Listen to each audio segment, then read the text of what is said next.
കാർഷിക മേഖല വലിയ വില തകർച്ചയാണ് നേരിടുന്നത്. ഒപ്പം കാർഷിക മേഖലയ്ക്ക് ആവശ്യമായ വളം അടക്കമുള്ള സാധനങ്ങളുടെ വില വർധനവ് കർഷകർക്ക് വലിയ പ്രതിസന്ധി സൃഷ്ടിച്ചിരിക്കുകയാണ്. മനുഷ്യനും മൃഗങ്ങളും തമ്മിലുള്ള സംഘർഷം ഓരോ ദിവസവും വർദ്ധിക്കുകയാണ്. ഇത് കർഷകർക്കിടയിൽ വലിയ അരക്ഷിത ബോധമാണ് സൃഷ്ടിച്ചിരിക്കുന്നത്. കർഷക താൽപര്യങ്ങൾ സംരക്ഷിക്കുന്ന ഒരു നിയമവും പാസാക്കുവാൻ അനുവദിക്കില്ലെന്നും വി ഡി സതീശൻ പറഞ്ഞു. എല്ലാവരും ഒരുമിച്ച് നിന്നുകൊണ്ട് പറയാം. ഞാൻ ഒരു കാര്യം പറയാൻ ആഗ്രഹിക്കുന്നു. കാർഷിക താല്പര്യങ്ങൾക്ക് വിരുദ്ധമായ ഒരു നിയമവും പാസാക്കാൻ അനുവദിക്കില്ല. ഒരു നിയമവും കേരളത്തിൽ വനസംരക്ഷണം വേണം. നമ്മളൊക്കെ വനസംരക്ഷണത്തിന് വേണ്ടി നിലകൊള്ളുന്ന ആളുകളാണ്.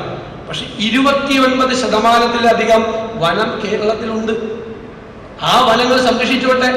അതിന്റെ വ്യാപ്തി വർദ്ധിപ്പിക്കാൻ എന്നതിന്റെ പേരിൽ നടത്തുന്ന നോട്ടിഫിക്കേഷനുകൾ ഇവിടെ മാത്രമല്ല, ഇടുക്കിയിലുണ്ട്, വയനാട്ടിലുണ്ട്, പത്തനംതിട്ടയിലുണ്ട്, കോട്ടയത്തുണ്ട്, പല സ്ഥലങ്ങളിലും നടത്തുന്ന വനവിസ്തൃതി വർദ്ധിപ്പിക്കാൻ വേണ്ടിയിട്ടുള്ള, അതായത് തലവെറിഞ്ഞ ചില ഉദ്യോഗസ്ഥന്മാർ കൊടുക്കുന്ന നിർദ്ദേശങ്ങൾ നടപ്പിലാക്കുകയല്ല ഭരണാധികാരികളുടെ ചുമതലകൾ. കർഷകർക്ക് താങ്ങായി നിൽക്കേണ്ടവരാണ് അധികാരികൾ. കർഷകരുടെ താൽപര്യം മാനിക്കാത്ത ഏതൊരു നടപടിയെയും ശക്തമായി എതിർക്കുമെന്നും അദ്ദേഹം പറഞ്ഞു. കേരളത്തിലെ കർഷകരെ സംരക്ഷിച്ചില്ലെങ്കിൽ വലിയ ദുരന്തമാകും സംഭവിക്കുക എന്നും പ്രതിപക്ഷ നേതാവ് വി ഡി സതീശൻ പറഞ്ഞു. കാഞ്ഞിരപ്പള്ളി രൂപത സോഷ്യൽ വർക്ക് ഡെവലപ്മെന്റും കാഞ്ഞിരപ്പള്ളി ഡെവലപ്മെന്റ് സൊസൈറ്റിയും ഇൻഫാം കാഞ്ഞിരപ്പള്ളി കാർഷിക ജില്ലയും ചേർന്ന് 2025 ആവിഷ്കരിച്ച നടപ്പിലാക്കുന്ന വിവിധ സാമൂഹ്യക്ഷേമ ജീവകാരുണ്യ പദ്ധതികളുടെ ഉദ്ഘാടനം നിർവഹിച്ച് സംസാരിക്കുകയായിരുന്നു അദ്ദേഹം. അവനെ താങ്ങായി നമ്മൾ നിൽക്കേണ്ട സമയമാണ്. അവിടെയാണ് ഇങ്ങനെ ഉപദ്രവിക്കാൻ ശ്രമിക്കുന്നത്. ഒരു തരത്തിലുള്ള അത്തരം നടപടികൾ ഞാൻ കരുതുന്നത് എല്ലാവരും, ഈ വേദിയിലിരിക്കുന്ന ജനപ്രതിനിധികൾ ഉൾപ്പെടെയുള്ള എല്ലാവരും അക്കാര്യത്തിൽ ഒരുമിച്ച് നിൽക്കും എന്ന് തന്നെയാണ് എൻ്റെ ഉറച്ച വിശ്വാസം. ഉറപ്പായും ഒരു കാര്യം ഇനി നമ്മൾ കർഷക താല്പര്യങ്ങൾ ഹരിച്ചുകൊണ്ടുള്ള ഏത് തീരുമാനങ്ങൾ നമ്മൾ എടുത്താലും അത് കേരളത്തിന് സംഭവിക്കാൻ പോകുന്ന ദുരന്തമായി മാറുമെന്നുള്ള യാഥാർത്ഥ്യമാണ്.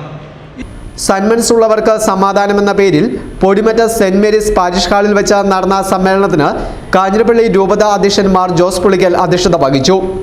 ഇൻഫാം ദേശീയ ചെയർമാനും മലനാട് ഡെവലപ്മെന്റ് സൊസൈറ്റി ഡയറക്ടറുമായ ഫാദർ തോമസ് മാറ്റമുണ്ടിയിൽ ആമുഖ പ്രഭാഷണം നടത്തി.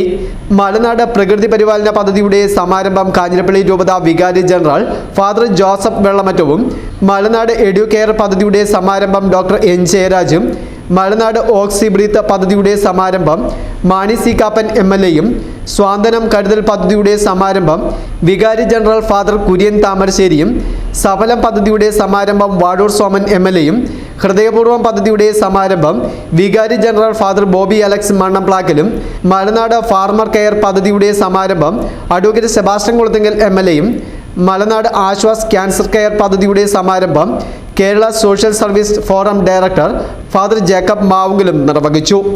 ആശാനിലയം school director father Roy Vadakkel, Penuel Immanuel director father Sebastian Perunnilam, Bethlehem ആശ്രമം ഡയറക്ടർ ഫാദർ ജിൻസ വാതലൂർ കുന്നൽ എന്നിവരെ മാർ ജോസ് പുളിക്കൽ ആദരിച്ചു. ഇൻഫാം കാഞ്ഞിരപ്പള്ളി കാർഷിക ജില്ലാ പ്രസിഡന്റ് അഡ്വക്കേറ്റ് എബ്രഹാം മാത്യു പന്തിരുവേലിയിൽ സ്വാഗതവും Malanad Infam joint director father Alvin പുൽത്തകടിയിൽ കൃതജ്ഞതയും രേഖപ്പെടുത്തി. 2025 സന്മനസ് ഉള്ളവർക്ക് സമാധാനം പദ്ധതിയിലൂടെ 8 കോടി രൂപയുടെ സാമൂഹിക ക്ഷേമ ജീവകാരുണ്യ പ്രവർത്തനങ്ങളാണ് മലനാടും ഇൻഫാമും ചേർന്ന് നടപ്പിലാക്കുന്നത്. News bureau, Kanjirappally.